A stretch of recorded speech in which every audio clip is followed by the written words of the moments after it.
नमस्कार शेतकरी मित्रांनो, आज आहे रविवार दिनांक 5 जुलै 2026. मित्रांनो, आज राज्यामध्ये कोणकोणत्या जिल्ह्यामध्ये रेड अलर्ट, येलो अलर्ट व कोणत्या ठिकाणी मध्यम स्वरूपाचा पाऊस असणार आहे ते आपण या व्हिडिओच्या माध्यमातून सविस्तर आढावा घेणार आहोत.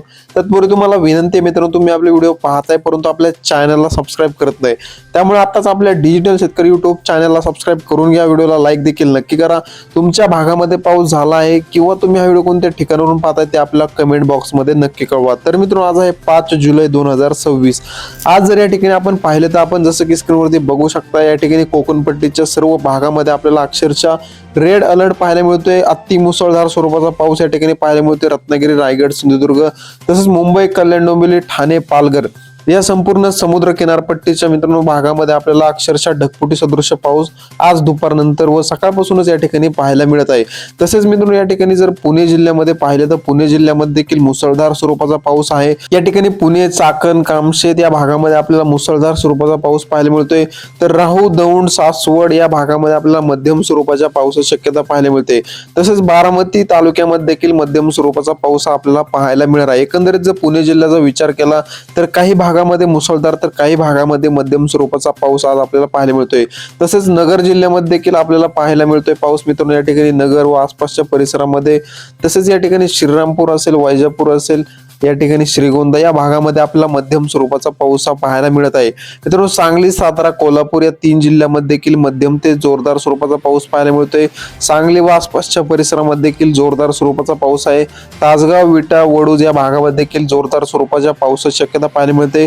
सातारा व कराड या भागामध्ये देखील आपल्याला जोरदार स्वरूपाचा पाऊस पाहायला मिळतोय.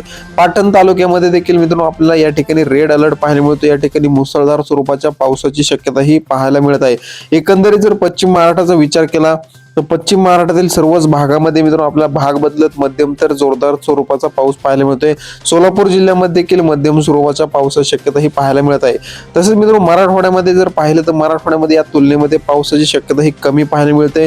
म्हणजे या ठिकाणी भाग बदलत तुरळक ठिकाणीच मध्यम स्वरूपाचा पाऊस पाहायला मिळतोय. नांदेड, परभणी, हिंगोली, जालना, छत्रपती संभाजीनगर, बीड, लातूर, धाराशिव या जिल्ह्यामध्ये आपल्याला भाग बदलत काही ठिकाणी मध्यम तर काही ठिकाणी जोरदार स्वरूपाचा पाऊस हा पाहायला मिळणार आहे. परंतु या ठिकाणी पश्चिम महाराष्ट्रासारखा संततधार पावसाचे आपल्याला या ठिकाणी मराठवाड्यामध्ये पाहायला मिळत नाही.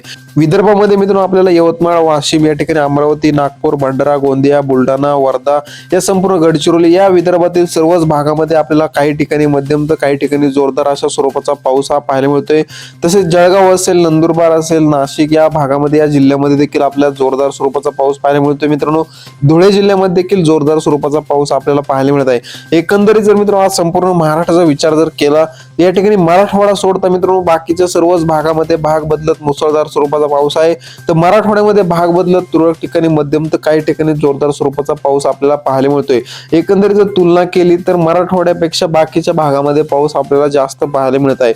मित्रांनो, हवामानामध्ये अचानक बदल होत असतात. आपण आपल्या डिजिटल शेतकरी युट्यूब चॅनलवरती पावसाचे नवनवीन व ताजे अपडेट घेऊन येत असतो, त्यामुळे तुम्ही आपल्या चॅनलला सबस्क्राईब करून घ्या. व्हिडिओला लाईक नक्की करा मित्रांनो. धन्यवाद.